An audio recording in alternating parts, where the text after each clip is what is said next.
The Wests Tigers podcast is brought to you by the Wests Tigers Podcast Forum. Join the conversation today at weststigerspodcast.com.au.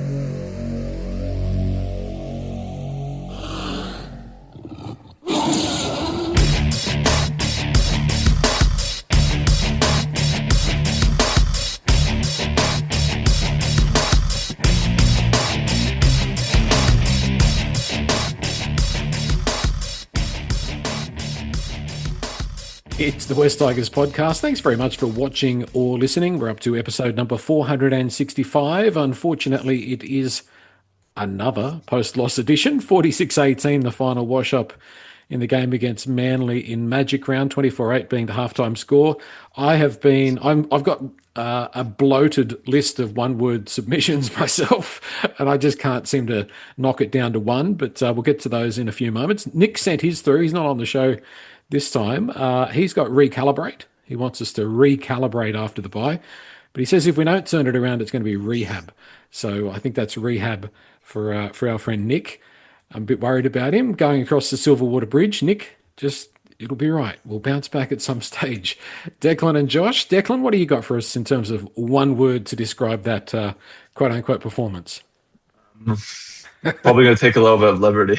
I've got a few words, but a non-swearing word. I think out of form. I'm going to go a sentence. I just think that, probably at a time when we had a chance to kind of go forward and kind of solidify our starts to the season, through injuries as well, but also there's a few guys who played it in the game who are just out of form, both attack and defence, and it's disappointing. Okay, very good. How about you, Josh? I'm going to go with ravaged, Joel. We're ravaged with injuries, which I think is the main cause of lots of our problems. I've just been watching a full-strength Penrith side struggle against the Dragons, and I thought, what have we took? What have I taken? Dylan Edwards, Nathan Cleary, Isaiah Yeo, Liam Martin out of that side. How would it go? And so that probably reflects how I feel like the Tigers are going. So ravaged is my word, and I think the other one I thought of was cup, as in New South Wales Cup. So it felt very much like some players there, probably maybe at cup level, and maybe a couple of them aren't even at cup level sometimes. But those two are probably connected, so definitely connected. So, yeah. All right. If you've got 10 minutes, here comes my list. I have got physicality, and I've got written next to physicality, where has it gone? Because we're just not winning the collision like we were 6 weeks ago. I know different players, and that's going to be the theme of this pod, of course, is that we're not at full strength, but the physicality, just winning the collision has disappeared, Declan. Yeah, I mean, I know that, obviously I do agree, and injuries to your top line informed players is always going to have a massive impact. But I just think that you look at a team like the Penrith Panthers, who have kind of proven that they can play that physical style, week in, week out, consistently, a very long periods of time. That's not a talent thing. And I don't really think with us it's an effort thing. I just think that they haven't been able to withstand or maintain that level of consistency in contact and defence. Because you look at the start of the season, we were just putting people on their back, we were winning wrestles, and it was the attention to detail was amazing. But I just think they might have hit a fatigue wall at this point of the season, along with the injuries to key players, particularly in the spine, where we're not scoring as much. That therefore puts more pressure on our defence. Everyone is probably trying a little bit too hard. It's not going well. People are making individual mistakes, and it's just all kind of going off the rails. So, but I do think there's a lesson to be learned here about how it's all great to kind of start the season with that kind of intensity, but you just have to find a way to maintain it throughout the season, because I don't think that's a talent thing. I think that's just something you just develop over time with your hard work and attention to detail, which is kind of went out the door. Okay, well, I'll postpone the rest of my one words, and I'll throw to Josh. I think Declan is right, because I don't think effort's the issue. I think they're trying. I just think the team that's named for various reasons lacks the skill, the size, and the speed to compete at this level. Yeah, I absolutely agree. I think, those guys do, and that's probably why they're at full strength. They're playing for the West Magpies, who are in the bottom half of the New South Wales Cup competition. I mean, these guys haven't been offered contracts elsewhere. We haven't had to fight people off for the Yeah. for a bunch of these guys out there. I mean, you look yesterday. I think even some of the weaker areas at full strength, like Luke Lally, has played most games, but I don't think he's probably. I think, and he was outclassed by a bigger, faster man in Jason Saab there. But I thought some of our backs were okay. I thought Jarome Luai is very disappointing. We do talk about to Declan's point. Some of the guys were outclassed, but Jerome should be doing better than that. I thought a lot of watching the tries back today, I thought it was on his edge, and even if it wasn't his mistake, like he's in charge of a bunch of kids out there on that side, he should be making them do more. But in saying that, you've got Ethan Roberts in his first game, who I thought had a real crack, but again, it's a kid playing his first game. Alex Seyfarth, who is okay off the bench for 20 minutes, but he's not a starting NRL player. I mean, that's been his problem for the last few years, and he's probably looked better this year. Tristan Hope, I mean, Latu Fainu, who played hooker for the first time in his life. Look, some of these guys are okay, and if you have one or two of them kind of filling in, I think you can kind of cover that. I look back to my top 13 at the start of the season, and 7 of them were not playing yesterday. And I think if you're taking more than half your side out of your top 13 at the start of the year, you can put in as much effort as you like. And I think the effort's been like we kind of came back and scored 2 tries at the end there, and that probably says we hadn't given up. The effort was okay, and I thought in the middle we were okay, but we were just outclassed, and that showed on the edges. But yeah, I did think the effort's there. I just think the quality isn't there. And as we've seen this weekend, like I think up until this Panthers game, every game but the Roosters Cowboys was a 20 plus point loss. So it probably shows that, when in this year's footy, the way it's going is that every team or lots of teams, when they're down a player or two, are just getting smashed. So Yeah. yeah. Yeah, I just suppose as fans, like, how do you kind of like reset your expectations of a season when, like, it was so promising, and then obviously, yeah, we lose some like really important players, and then our depth, which we thought was good at the start of the season, turns out to not be so great. And then you compile that with there's actually 2 other teams starting like next year and the year after. So depth is even going to be harder to when your like top line players go. So I don't know. Like I think that the thing with me is I'm not disappointed that they lost because I didn't really expect them to win.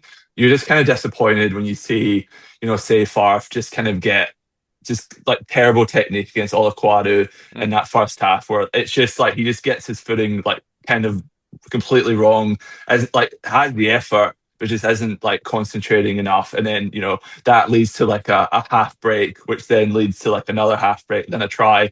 And honestly, if you went back, you could probably find like 20 examples of that across other guys as well, where like these little kind of half mistakes that like regular first grade players just don't make really cost us. So I just don't really, now that we kind of have these injuries, I don't really know what to expect from them besides just just try and do that attention to detail stuff. But yeah, it's tough. Well, the interesting thing is that I'd rather be in this position, what you're talking about, Declan, for 2027, in that we've got the core. And the interesting thing is that the filling the spots around the core group is going to be interesting because, as you said, there's 2 more clubs coming in, one next year and one the year after. But also, by the look of it, guys like Mason and Hope and Lily and quite a few others, Gaia, a lot of those sort of guys that are sitting at 19 to 25 roughly in the roster are not going to be here. So I think that's going to be our big challenge for the next 12 months, is making sure that we don't end up here. I've got on my run sheet, what is the lesson that this has taught us? And I think it's that we need some more in the guys that we call on from positions 20 to 25. We need some more size and we need some more speed. Yeah, and Geyer got a 3-year contract from the Perth Bears as well. So that just kind of shows you, like, it's a real players' market at the moment. Yeah. So yeah, it's tough. I don't like pretend to know what the answer is, but yeah, all I know is that there's a big problem. Well, is the answer, Josh, coming from within. Like Ethan Roberts is going to be, on that performance. Wasn't perfect, but geez, there was a lot to like about it. I think Ethan Roberts is going to be sitting in a position around 18 on the roster next year. Like he's one. There's one you've got straight off the cab off the rank. Yeah, I think, Ethan Roberts showed a lot. I think despite his bad kind of last game in first grade, I thought Tino Tavana showed real potential on the wings. You've already got Taruva, you've got Makasini to come back in. I know there's been some others in kind of especially, our Jersey Fleggers coming second on the table. I think with less and less depth across the comp and the fact you've got a cap where, like, as much as I'd love to have 12 first graders in reserve, that actually means you can't have as many stars in your first grade side. So it's kind of that balance of, and even if I had, look, would I like the depth to be a little bit higher quality? Yes. But would I give up one of my starting 8 or 9 players to have better depth players? Because you're probably still losing, maybe you're losing by 15 instead of 20. So do I really care if I lose by 15 instead of 20 when I'm missing 5 or 6 players? I don't know. But yeah, look, I think one of the things you mentioned there about size and speed, I think that was a real showing in the back line that if you're going to have blokes who are coming up, find some big blokes or some quick blokes. Like we have too many of the depth backs, especially, are small and they've got a little bit of speed, but not. I mean, no one has Saab like speed. But Mason, Luke Lally, Herbert, they're all about the same size and shape. Yeah. Like at least if you're going to have blokes coming in off the grade, have some guys who have a bit of spark or a bit of difference, and maybe they'll still make mistakes, but at least it'll be exciting. I know people are waiting with bated breath for the rest of my one-word submissions, and we've got the rest of the one-word submissions from the West Tigers podcast forum that we'll get to as well. Patrick Herbert's going to miss at least 2 weeks, 3 weeks if he fights it and loses. So Herbert's gone. Obviously, Taylor May's gone. We can talk a little bit about that a little bit later on in the pod. The other boys, Terrell and Jock Madden, just fines, so they'll be right to play next round. But let me ask you a question, Declan. Do you think that Benji has got it wrong? And I guess after 3 losses, everybody, as much as we've admired what Benji's done so far, has he got it wrong on Skelton? Like, Skelton came on, and Skelton is more of a first grader than some other guys that have been picked in recent times. Has he got that wrong? I don't think he's gotten it wrong, because I was quite disappointed in Skelton at the start of the year. Like, he had that amazing game against the Cowboys where he came on with, I don't know, like 20, 15 minutes in, but he still ran for the most meters. And then he backed it up with a really poor performance against the Bunnies. So I can kind of see how he wasn't really in form. Like, he definitely, when he's at his best, he's a first grader. But yeah, I wasn't too. I don't really think he was jumping to be picked before this game. If that makes sense. I think he's going to be part of the mix for the next round, Josh. Well, yeah. If you're fit, you're probably that's what I was going to say. Similar, Declan. Look, I think obviously there seems to be, like, Skelton isn't favoured, but he is big and he does make meters, and we struggled to get out of our own end with the first 2 hit ups coming from Mason and Luke Lally, and Luke runs hard, but he's still small, so I'm not exactly sure where Skelton fits. But next week, I think everyone is fit. Like, I think we'll probably see the return of Toa as well next week, just because, or not next week, the week after, just because we're short of numbers. So, well, Toa apparently is having real troubles with his arm, so he might not be available. Apparently, his performance was pretty poor defensively in New South Wales Cup. He just can't tackle because of the arm. Well, that has looked bad all season, hasn't it? Like, even when he was playing, it was kind of hanging by his side when he was trying to make tackles half the time. So, yeah, it's interesting. Hopefully, well, if you put Makasini and Skelton back in, where maybe there's a couple of spots, but we'll worry about that soon. 2 weeks. Exactly. I've got unrecognisable. Like, the way that the side is playing, the way that the team, the energy, everything is just unrecognisable compared to where we were. I've got unenjoyable. It was just, what an unenjoyable afternoon that was. There was just nothing as a West Tigers fan to sit there and enjoy. Like, one good try sort of thing. But just as a spectacle, everything just unenjoyable. And I've got slow motion. Like, I just thought so much of what we did was telegraphed and slow motion, and we just didn't test them out at all. Obviously, that's got something to do with the with the quality of the players that we had representing us. And I've got the Shredder. The Shredder has to come out. And I've got some guys here, like, if we're serious, like, I know it's because we haven't got a choice, but there's guys there that just, I don't think are ever going to be consistent first grade, high level players. And some of them are leaving, and some of them, I think we've got to come up with better options than what they provide. It doesn't mean that they don't try, but just in terms of their impact, I could list them, but everybody knows who I'm talking about. So I don't think there's any point putting that there. What do you got in the way of stats, Josh? Does anything stick out to you in terms of what we saw? Was there any positives? Was there anything that sort of highlights? I thought Manly played quite a lot like Melbourne did. Very physical, very much quick play the ball. Their play the ball speed seemed, when watching the game, to be phenomenally quick. And all that damage was done up the middle, and then they just spread to the wings, just as Melbourne did.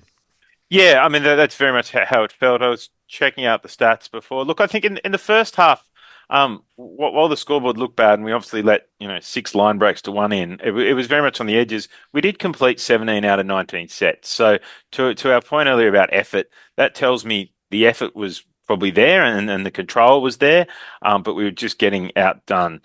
Some of the other pieces that stood out, obviously we missed a bunch of tackles, but it really blew out at kind of in that second half bit when Heath Mason was off. I think that kind of just being one short kind of blew that out. We did force a couple of dropouts.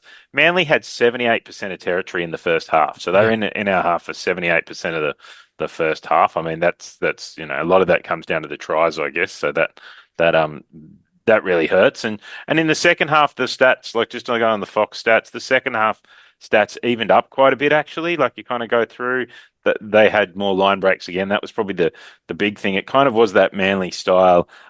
Neither team completed actually great in the second half. It probably was, Manly had more errors than us, but they had more balls, so that probably speaks to that. But they just got more kicks away because they were in better position. It was kind of the story of the stats. From an individual level, Terrell May played the whole 80. I thought he had gave it a real crack. That's a big effort, especially after last week off. And Ethan Roberts was his breakout run helped him, but he made, coming off the bench, made 130 meters, which was very impressive. There were just a lot of everyone kind of missed a couple of tackles was probably the other thing that stood out checking out the stats. Although Pat Herbert only missed one and out of 21, so that's probably a positive for him. And Fanua Pole, who's historically misses lots of tackles, only missed one as well. So, but Terrell made 41 and didn't miss any. He was the one guy who didn't miss a tackle for us on the weekend. So he probably deserves his match bonus for the game if anyone does. So, yeah. Given he's got a newborn at home, he's coming off a week of very poor sleep, so I'm sure. If I could just say one thing to Terrell, though, can you please have a bit of more of a run first, make meters mentality rather than he catches the ball and he gets down and he's getting ready to pass the ball, and I think that takes away some of his impact. Fanua's not the guy, at least in recent times. He was maybe earlier in the year that is your big meter eater, and we kind of need Terrell to be less of ball player and more of take the line on and be traditional prop, because Nathan Brown came on for Manly and I thought he did the best job of that. He had a couple of really good runs. Declan, I was going to ask you, Jarome Luai, because I don't think we've spoken since, we haven't spoken for a little bit. He's come in for a lot of criticism on the socials. Do you think that's fair and warranted? I think like doing this podcast, you kind of realize that like the perception of something is sometimes more like important than like what the kind of actual truth is. So like the perception amongst fans would be that like we've kind of like as soon as he announced he was signing with PNG, we've kind of fallen off a cliff. Now I don't actually think that's like why that we are where we are, but like it's just like the kind of optics, the kind of storyline of the whole thing. That's probably why he's like copying it a little bit. Obviously, it's more to do with the injuries and just everyone just like kind of like slumping down 10% in terms of performance. But I think that's just that it is the way it is. It doesn't look good for him, does it? The fact that we've had this 3-game losing streak, but like actually on the field, like it's harsh as well because like Jock Madden comes in the first time with AD and he's probably just doing the exact same job where he's kind of organizing, kicking, not like creating a lot by himself. And it works really well with AD, who's like a kind of like run first 5/8 in its purest form. But Luai, like it just hasn't really clicked as much because Luai's still kind of playing that second fiddle role. And when you're losing, because he's kind of the marquee player, you kind of have that expectation that he kind of goes to that next level and kind of steps outside of that second receiver role and kind of takes it on a little bit more, which he just didn't really do. Like he seemed to kind of stick to that left side. But I think it's tough as well because Bula just opens up so much space for everyone on both sides of the field. And Heath Mason, like, I don't want to go on because I think we all kind of know, but it's just not the same. So I think that also impacts him. And then like I don't think the forward pack of the whole has really provided much in terms of a platform. But like that's just like perception is just so much. He's getting paid so much. He's made a decision to go in PNG. He's going to get criticised for it. Whether that's fair, probably not. But it is what it is. So. I think I was just going to say, Josh. I think that now that we've taken our somewhat biased glasses off, he's not really kind of one of us so much as what he was a few weeks ago. Like I think we're able to look at his performances a little bit more, and we know him a little bit better than maybe we did 12 months ago. Like we're able to look not so much through rose-colored glasses and see some areas where he's a little bit weaker than maybe we would like him to be. But to be fair, like you could have Wally Lewis in his prime days. We saw that when he was on the Gold Coast and he had nobody around him, and he wasn't the same player. But if our forwards 6 weeks ago were winning the battle. They were making plenty of yards, and now they're not. So no half is going to look half decent, I don't think, without the forwards laying that platform.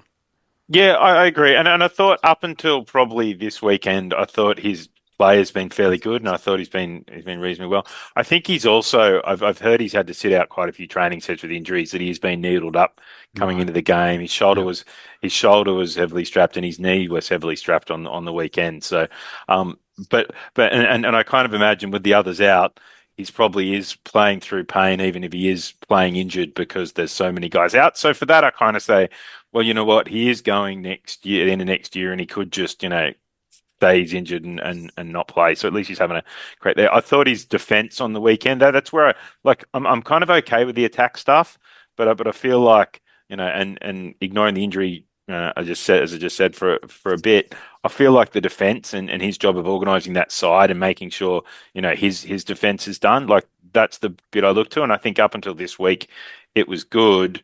I thought on the weekend a lot of stuff didn't look good there, and he wasn't, but he also didn't look to be moving great, and maybe those two are connected. So I'd like to know a bit more about that. But as you said, look, from an attack point of view, when your pack's getting dominated, when you're to Declan said, when Buller's creating space on that side, but when Appy's also creating space in the middle and drawing guys in the middle, like it just, without all of those, you end up not getting much. And that's the same with Madden, who looked great when our forwards were dominating, but isn't looking much at all when they're not. So, yeah. Declan?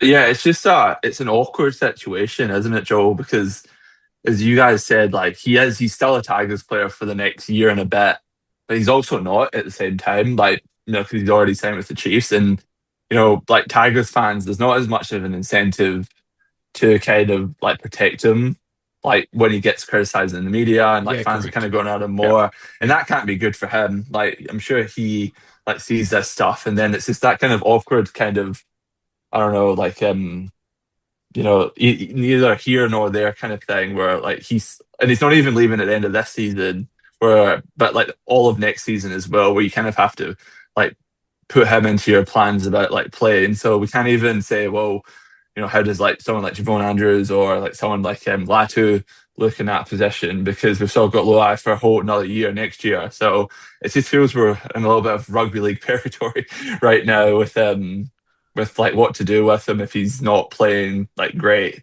which I'm sure he'll turn it around because he's a veteran great player, but yeah, it's just a bit awkward at this stage. Here's one, like I'm just putting two and two together and maybe coming up with five. But if we get Samuela Fainu and Latu Fainu signed up, and then we've got all of the guys all of the core that we want to get signed up, and we get to the end of the year, and we go, well, Jarome Luai's got this opportunity to go back to Penrith for a season, for example, go to WA for a season, and we save $1 million that we can put into strengthening our roster. What do you think, Josh? One, I don't think anyone's going to give Jarome the 1.2 million we're paying him for a 12-month contract between us and the Chiefs. So I can't imagine that happening.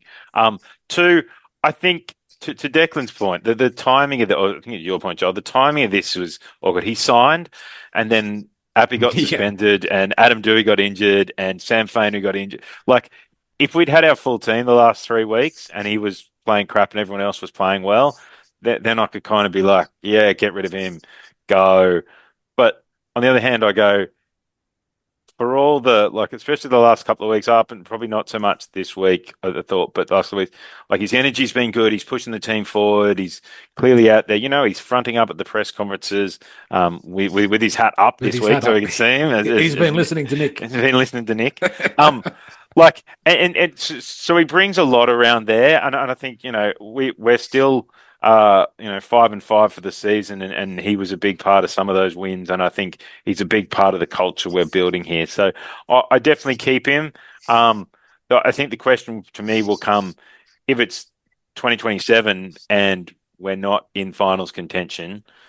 Do you keep playing him? I think the answer probably ends up being yes, because he's an Origin player and a guy you're paying $1.2 million.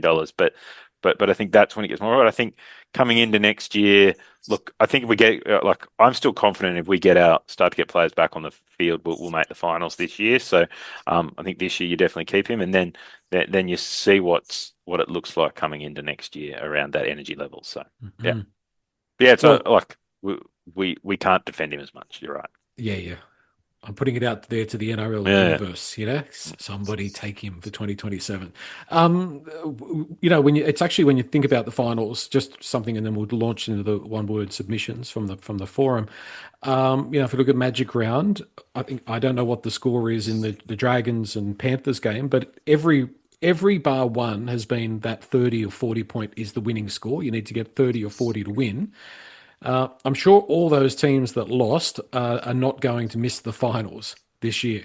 So it's something to keep in mind. We are very jittery, and we are very nervous, and we are very depressed. It's really depressing to experience this again. But let's just keep our fingers and toes crossed that we have a little bit of luck, and when we get a few players back, things go a little bit better for us. We deserve it, Declan. But it's a shame to be relying on luck at this point. Yeah, I think Adam Dewey just being gone is a massive hole, because he just creates so much just with his running game. We don't really need to set up a lot for him to kind of execute, because he's a big body and he can just kind of operate one pass off the rock. He just manages to if it's not a try or a quick play of the ball or something like that, and then that gets everyone else going. So just him being out, I think and he was also in just a purple patch of form as well. I think he would have made the Origin bench if he was fit. He was just playing that well, and just someone who can just kind of generate for himself, because we don't really have anyone like that at the moment. And I think it's it's becoming very apparent that he's been very missed, along with Appy as well. That goes without saying, but yeah. And the fullback. Oh yeah, Yeah. But I don't know. Spine. Yeah. Billa's great. Billa, as well. But I just feel something in particular about Adam Dewey. How 100%. I think there was something Matty Johns had an article where he was saying him, Tanner Boyd, and Nathan Cleary were just the form players of the competition. So yeah. We have. I was just looking after this weekend. We have used more players than Actually, no, the Broncos have used one more. We've used more players than every team except the Broncos this year. Yeah. So, injuries definitely have played a part. It is 22-6 to the Panthers, Joel, but it is bucketing down rain there. So, has been since the first 10 minutes. So, yeah. So that probably makes a bit of a difference. Beautiful one day, bucketing down the next. Yeah. How bad was the surface, by the way? How slippery was it? Everybody was slipping over, which was a surprise given it was Brisbane. Normally they're pretty dry track, but... one word submissions, West Tigers podcast forum. Thanks to everybody. Shan, it's good to see you again. They went for depth / transition. So 2 one words. We need more depth, and we are in a transition period where we're building around a core group. Correct. London Tigers, devoid. We were devoid of energy, resilience, connectivity, and direction. NatMax78, natural. The bottom 9 is our natural place. So we're back into our natural habitat. Dirty Reds, their word was energy. Our energy has completely disappeared. Peter A went for administration. It's going better than the team, and I never thought I'd say that. That's true. Tigersman, make it stop, please. If ever there was a one word that's 4 words that we can all relate to, I was just like, with 20 minutes to go, I was like, do we have to play the last 20 minutes? Like, what's the point of this? Oh, yeah. Throw in the towel. Yeah, it just took forever. Teddy S went for the word Oprah, saying it was cryptic, and it's linked with the ref's performance. So I'm presuming it's like you get a penalty, and you get a penalty, and you get a penalty. But tell me if I'm wrong, Teddy S, but I think that's what it could be. LFC Tiger, standards. Lots of talk, but only a dozen or so are serious about those standards. And Mike went for 20. You can't win with a start like that. It was another particularly poor start. And, it was also our friend Jarome Luai, who it sounds like I'm beating him up, and I am a little bit, but he didn't get to that kick. Passed it to Taylor May, who shanked it, and everything went downhill from that moment. But I was going to talk about his half partner, Jock Madden, who looks like he's got a hamstring injury. So what do we do if that's the case? Appy's back. Does that mean that Latu gets his number 7 jersey, Declan? Yeah, that's what I would be doing. I think that, it was Jock. You just feel so bad because, it wasn't so long ago that we were all arguing to try and find a spot for him in the starting 13 somewhere, and we'd love to see what him and Luai looked like together in the halves, but.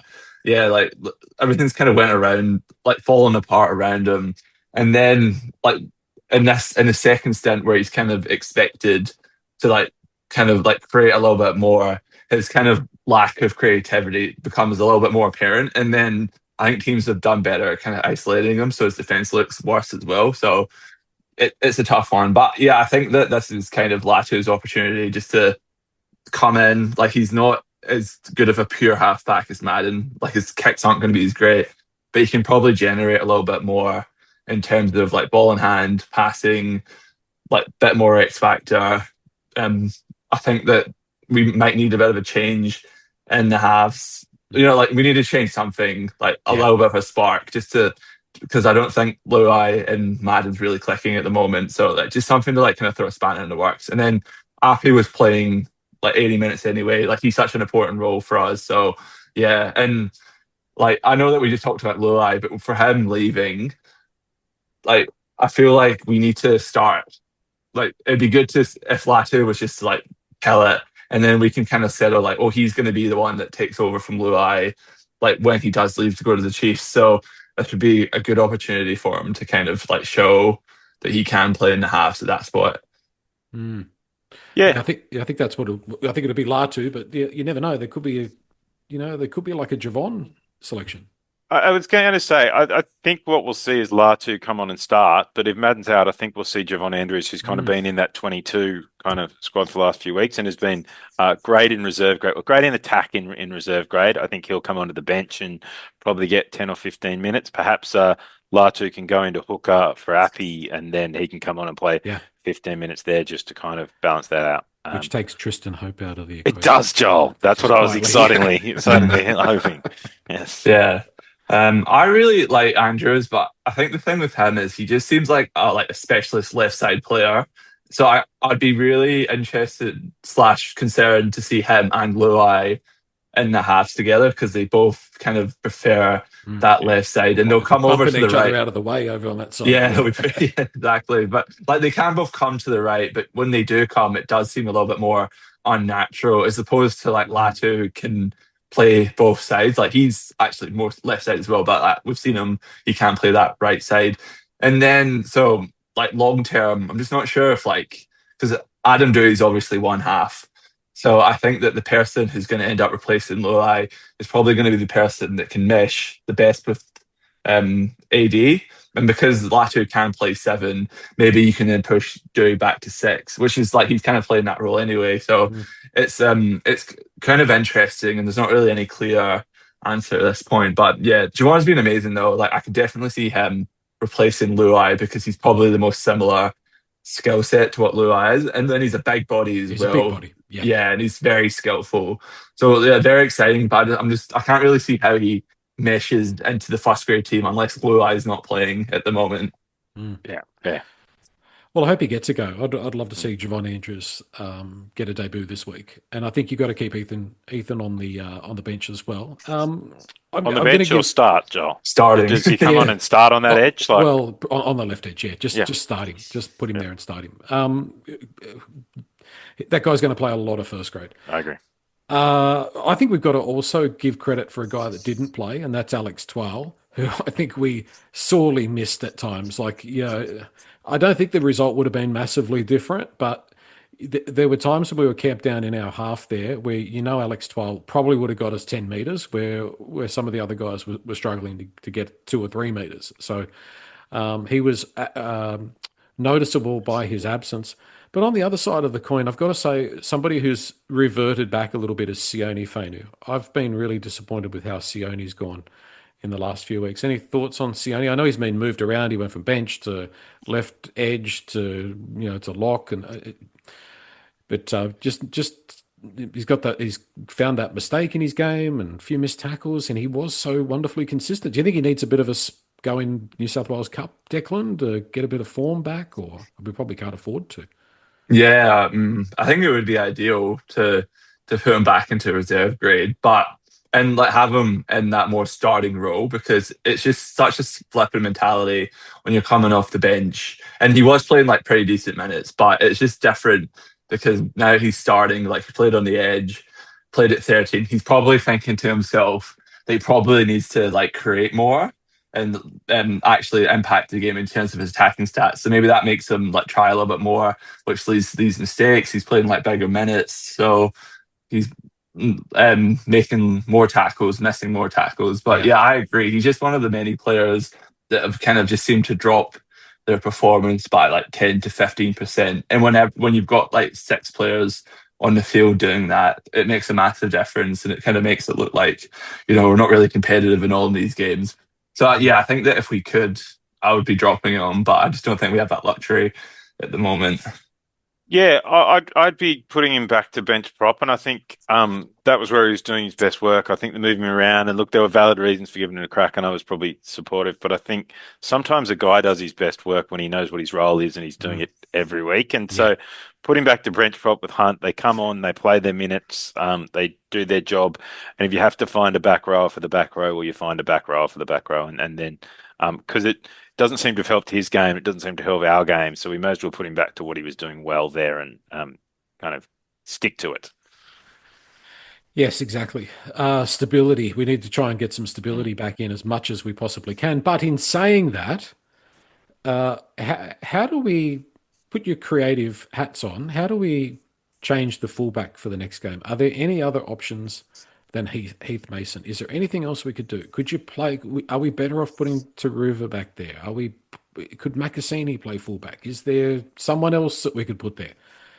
Declan. I mean, I think I would be seriously considering Adard. Like, I know that he's not like physically developed to the stage where like you'd be confident of him playing first grade, but like when you throw Mason in, who's making these mistakes and missing these tackles anyway, like he's like, well, what are you really losing? And like you kind of see kind of what he's about. And yes, it's not great to like kind of throw a debutant is that a word? Yeah, I think someone who's like on Debutant? debut, a debutant. Yes. Yeah, thank you.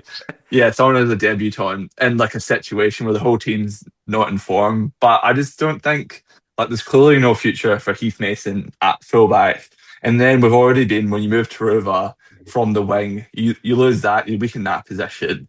So in Adard, like he came, I saw some clips where like his defensive efforts, when chasing down a player after a line break have been great. Like we all know he's got like enough ball in hand and he's got a bit of skill about him. So I would honestly be considering like giving him a few games until Buller comes back. And and then if he makes a mistake, he makes a mistake. Because Mason's already, at that level making these mistakes anyway, and he's like not going to get much better as he.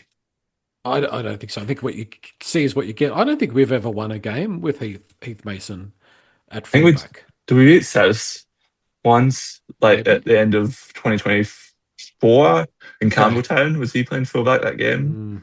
I don't know, because he hasn't won obviously a game this year at all, and he didn't win any of the games he played in last year in any position with us in first grade. So it is back in 2024 when he last played in an NRL game.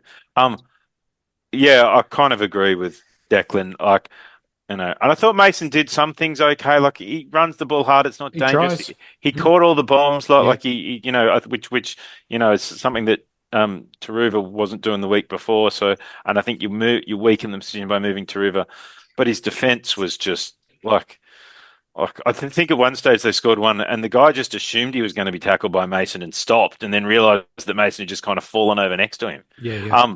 So I think I kind of wanted to find a reason to disagree with you there, Declan, but I just couldn't. I think Attard's the right. I think Attard's the like as you said, it's already going badly. So give the kid a chance, and he is signed up long term. So we may as well roll the dice there. So I think you bring him in, and Heath heads back to playing centre in New South Wales Cup. So but yeah, Because I think you can be too small or you can be too slow, but you can't be both.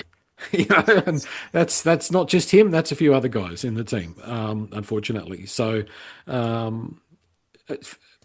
don't have to wrap him. I mean, it goes without saying to play first grade. A wonderful, wonderful achievement, and you don't want to take anything away from some of these guys, but in terms of premium top level NRL, they're just not quite there, and that's just sort of a sad reality, unfortunately. I mean, you got to feel bad for him because he wasn't even, as Josh said, like he wasn't even playing fullback in Fullback, cup. yeah. So like and then suddenly he's playing fullback in first grade. So he's not playing in like his preferred position in reserve grade. We're clearly told him that he needs to work as being a utility, and then he gets thrown in. I think that's probably one of like Benji probably just didn't have any other choice because I think Adad was injured, like had an injury, so he probably wasn't even available. So yeah, I don't know. It's just tough, and it just hasn't worked to no one's surprise. Well, I think our fellow fans, I'll speak for myself, I'm going to be more excited if I look at the team list Tuesday week. Thank God it's not this Tuesday week. And, Adard's there and Ethan Roberts is there and Javon Andrews is there. I'm going to feel a lot more excited than some other names being on that team list. And that's something, I think, Josh. Yeah, and look, I mean, there's a chance that Buller's back. I think in that game after bye, but I think it's more likely the Penrith one. I don't really want to push these guys coming back because we already have enough injury worries without pushing a guy back a week. Like, yes, we'd love them back, but you'd rather keep them for the next 15 games than just. But as you said, look, I think we've tried the Mason thing. It was hard. Look, Declan said it was hard on him coming in. Like, and I think he's having a crack, but he's probably just not up to this level. And that is what it is. So therefore, if we've got Adard signed up, you may as well bring him in. And worst that can happen is what's happening now. So the other option, I guess, is maybe we move Luke Lally back to fullback, but he's disappearing at the end of the year. So because then you can put Skelton on the other wing with Taruva. It gives you a little bit of, but. Yeah, I don't love that either. So, I think the option probably is to give Adhard a crack, especially if Buller is back the week after. Like, it's only one game. Give the kid a chance to come in and, do his piece, have a show, and then go back to reserve grade and keep learning from there.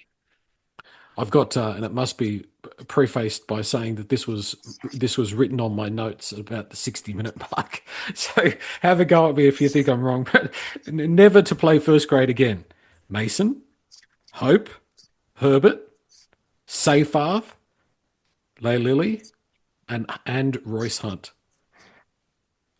I thought most of those are okay. I thought a couple are a bit harsh. Joel, I thought Pat Herbert actually had a decent game on the weekend. Like he hit a couple of blokes hard, which is possibly why he's been suspended. But at least he was hitting them. Like that was kind of the problem with a bunch of others. They weren't hitting hard enough.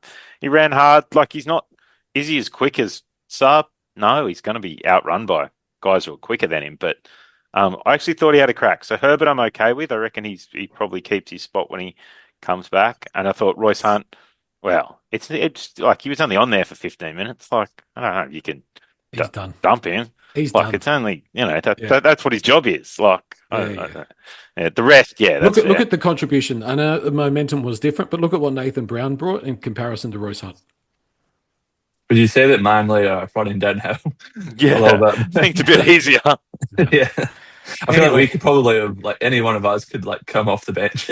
Well, you see, for your standard NRL player, the shredder only needs to be that wide, but for Royce Hunt, it needs to be about that wide. He's a big unit.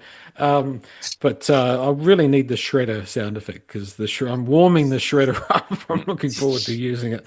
We've got one more negative. I've got two more negative things to talk about, and then something a little bit more positive. The loss of Taylor May. How much is this going to hurt Declan? Is this fatal for us if he's gone for the season? Is it that big a deal? I mean, he's one of our best players. Like the impact he had last season when he kind of came in was undeniable. And besides Adam Dewey, he was probably one of our informed players.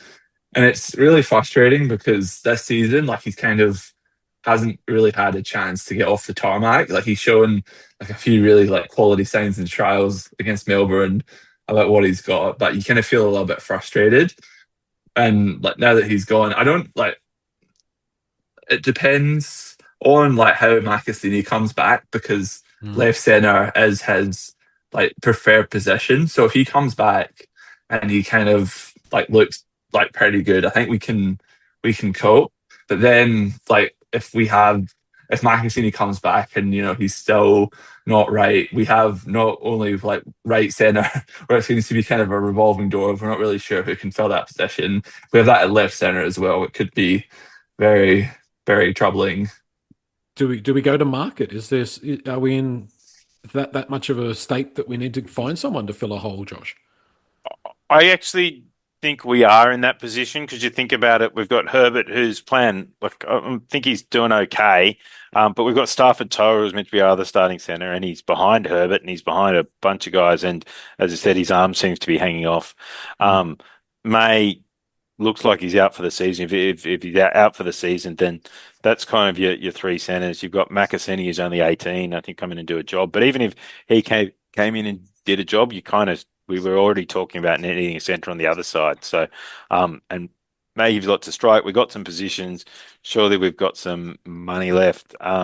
And it's only half a season. I think we've got to go out and find at least some depth there if he's out for the rest of the season, because our depth in that position is fairly woeful. I mean, Heath Mason has been playing centre in New South Wales Cup, and Toa's the other option. So, it's our backline depth was fairly horrible to begin with, and if you lose May, Toa's got one arm, Makasini's a kid. I think we need another centre if he's out for the season. Is it? And you just go out and find the best you can. So, yeah. It's not unusual that the bye round is a time where you do a little bit of horse flesh trading. Maybe plus after Magic round, every team's been together. There's plenty of guys to talk to. All the coaches are there together. Like, this is generally a time run. Maybe Skelton's in the shop window. We'll have to wait and see. We've got no information on that. One last negative, the refereeing performance. What did we make of the refereeing performance? Declan is, if you're listening to this, he's giving me a face, which is like, I'm not too fussed. I thought once again, we have a referee go out there that thinks that everybody that went along bought tickets to watch him. Yeah, I think just doing this podcast, you just kind of realize that when things are like, when it's raining, it's pouring, if that makes sense. Like, there was just so many, especially when we scored that try. I think it was 18-6, and we finally swung back a little bit of momentum. Yep. And then like there was Kicked just off. like a few like kind of like I think Olakwadu kind of just planted the ball wrongly. They get a penalty, and then Nathan Brown throws a forward pass that's missed, and then they score a try, and like the game's pretty much over. And like and those kind of things when you're a losing team, like you really harp on them. But I think that the harsh reality is that we just have to be better. Like we just have to be at a level where we can't let the ref like play that much of a factor.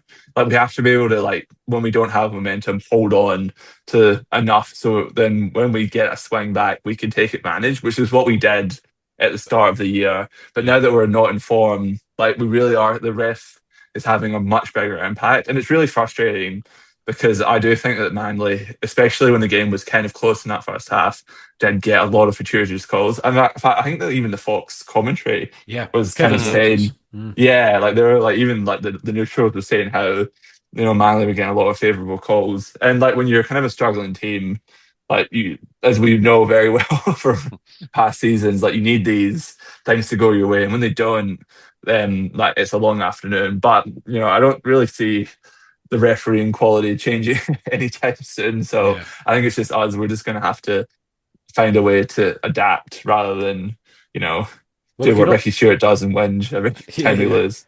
If you're not winning the collision, you're going to concede six agains. Is sort of my thought, Josh. I know that the referees are frustrating and painful, and I don't like the way that they referee in today's game very often.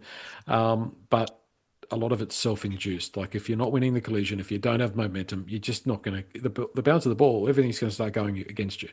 Yeah, absolutely. And look, I agree with Declan's points, all in that. The only thing that really bugs me about the reffing in that game is that Grant Atkins, as he normally does, gets to the end of a half, Yeah. checks what the thing's on, and goes, "Oh, last 5 minutes." He gave us four penalties or six agains in the last minute and a half in the first half. Mm.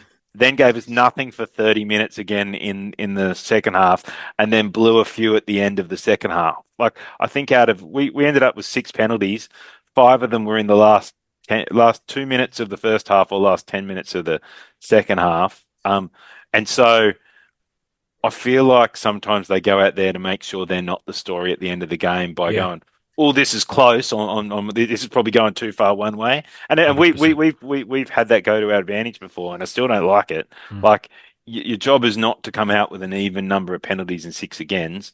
Your job is to referee what's happening on the field. So I don't think it makes any difference to our performance. I agree with Declan. We need to be, and yourself, we need to be better. But it just shits me that that's how some of them referee. Yeah, and because the game's so quick as well, when a ref blows a six again, like no one really even knows why it's happened like 90% of the time. But because the play's already moved on Yeah. by the time that you've registered as a six again, a lot of it goes kind of unscrutinized. But back in the day, like there'd be like a penalty or an infringement, and then like the cameras would show it, and it's more like obvious as to like, or like what if the ref got it wrong or not. But because it's just happening so quickly, fans and like even like coaches. I think like I heard Cameron Serraldo, I think last week coming out and saying like he just doesn't really know what these penalties are for. So yeah, it is kind of frustrating from like a viewing perspective for sure. And it must be the same for players as well because it's all happening so quickly. Yeah, like less refereeing. If I could just turn it down and just have a little bit less refereeing, it would be fantastic. It's just so intrusive into the product. The buy has come at exactly the right time, but buy, sell, or hold, everybody's buying that. Bye Yes, this. it could have come 2 weeks ago, but Yeah, yes. 2 weeks would have been better. Finish on a good note. Like you could expect Macassini, Twal, Appy back for the next game. That's sort of 3 of 7. We've still got some holes there, but that is a little bit of good news, Declan. Against the Bulldogs as well. Yeah. Two teams that are just not in form. One little seven from the other team who none of us are fond of. So yeah, it should be interesting. He'll be primed and ready to go. And it does say if you look really closely under the West Tigers logo, it does say playing opposition teams back into form since 2000. We'll cover and cross that bridge when we come to it. Let's just enjoy a little bit of respite. I think that's probably the word. Let's just use that as the one word. Respite now. We will Go back, pause, breathe, reset, and come back with another edition of the West Tigers podcast later in the week. Josh? I do have one last bit of, I think, positive news, Joel, is that Okay. we may have slipped to 10th on the ladder, but the 4 teams below us are the Broncos, the Raiders, the Storm, and the Bulldogs, last year's top 4. So whatever we're feeling about our season, the top 4 teams from last year are in 11th, 12th, 13th, and 14th at the end of this weekend. So I don't think anyone would have seen that coming at the start of the year. I like it. Yeah, interesting. Interesting season so far. Let's see what happens. We're sort of rounding the corner, coming onto the straight, and we'll see. That's when the champions come to the fore. So we'll see if we're a champion or also ran. Thank you, guys. We'll catch up later in the week. And thanks, everybody, for listening. Join us on the forum, West Tigers Podcast Forum. And if you're watching on YouTube, a like and a subscribe would be very, very much appreciated. Thanks, everybody. Thanks, guys. Thank you.